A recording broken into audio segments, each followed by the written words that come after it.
Hi, just going to do a quick overview of the use of clipping masks. We can use Type tool and we can use the Shapes tool down here. I'm just going to use a rectangle to start with. I'll just strip back what I've got already going on in the image. And so there's the background image. And I'm just going to create a little rectangle.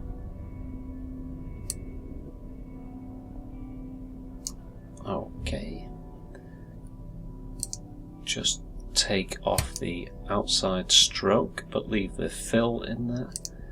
And I'm simply going to put that rectangle beneath the shadow image, rename it Clipping Mask. Clipping Mask 1. And all I've got to do is put the shadow image on, hold the Alt key down, hover between the Clipping Mask 1 and the shadow image, click, and the rectangle gets turned into a clipping mask. Perfect. Now, if I need to change that shape at all, I've got to use the Direct Selection tool. Just click and hold on the Path Selection tool if that's what's already there in the toolbox. Otherwise, go to the Direct Selection tool, and this allows you to change the position and shape of your clipping mask. A warning comes up saying, do you want to convert the shape into a regular path? And we say yes. That allows me to do additional shaping of the clipping mask.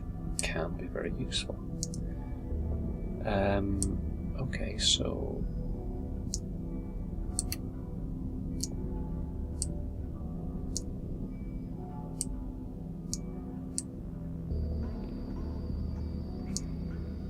I'm just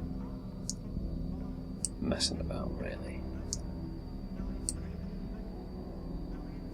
There we go.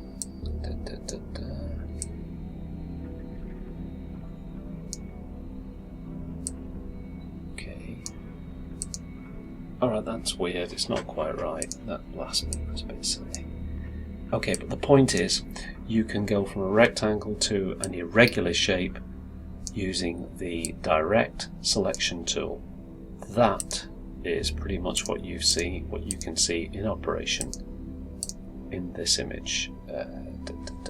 Oh, I'm just going to right click and release wherever it is, the release clipping mask option. Yep, gone blind, can't see it. There it is. Okay, so that was my original image, and in order to create these fractured overlain shapes, I simply did what I've just shown you with the rectangle tool and the Direct Selection tool. The only different one was the use of the Horizontal Type tool. I used the letter T. I scaled it to 1,000 points, but the principle was the same. I put an image over the top and I held the Alt key down, clicked between the letter T and the image that was above it, and create a clipping mask using that. So it's quite straightforward. There are other ways to do it as well, but this is a pretty straightforward way of doing it. I hope that makes sense. It's a quite short little video, 3 minutes 43, 44. That should do it. Okay, thank you.